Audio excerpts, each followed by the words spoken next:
Hey, how are you? I hope you're doing very well. Today, I'm going to talk about motivation driven development.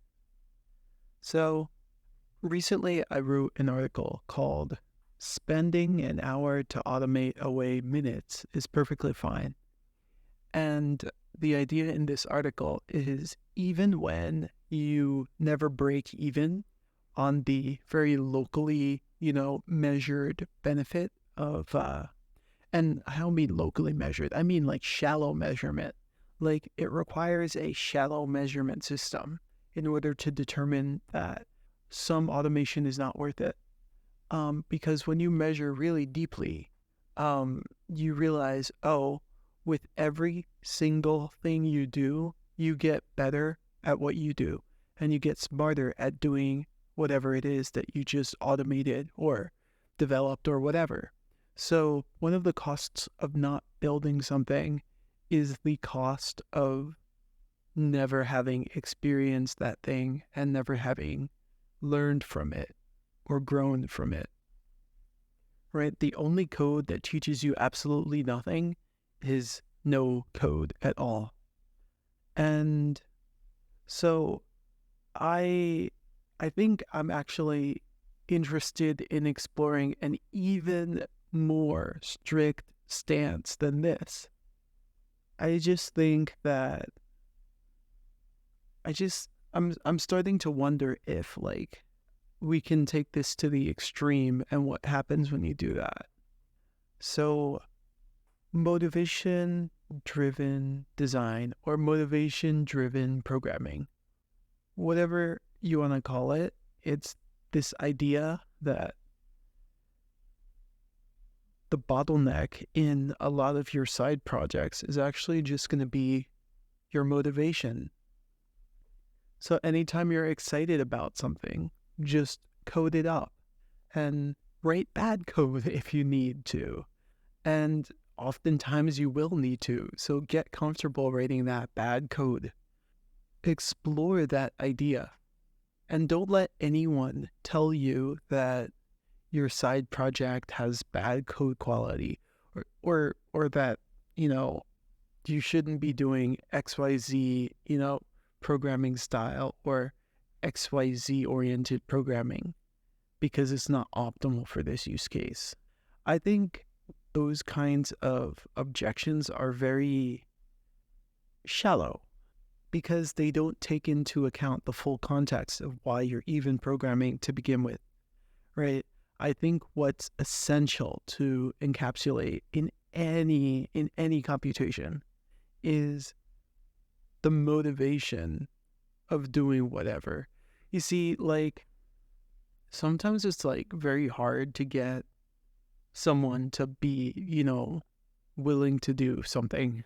But if you actually make it more complicated, so if you take an intern and you tell them, hey, I want you to just do this thing that should work out of the box. Well, here's the thing with that. Precisely because it's an easy task, the intern might not actually be motivated to do it. And precisely because you decide, hey, intern, you design whatever you want to. And you might say, that's a terrible idea. Interns should be doing design. But I think you would be short-sighted for saying that because your intern might turn around and have a design that they're really excited to do.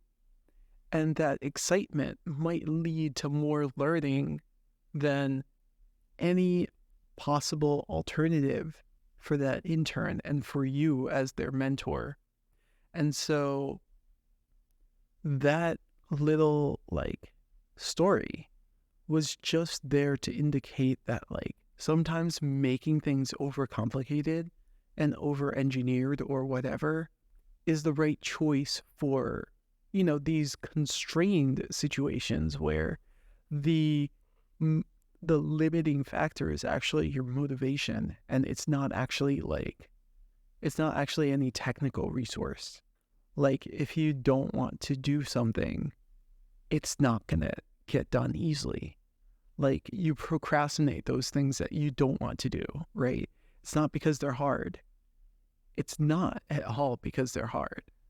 So sometimes the easiest things are what you decide to procrastinate, and you can't tell why it's so hard to start them.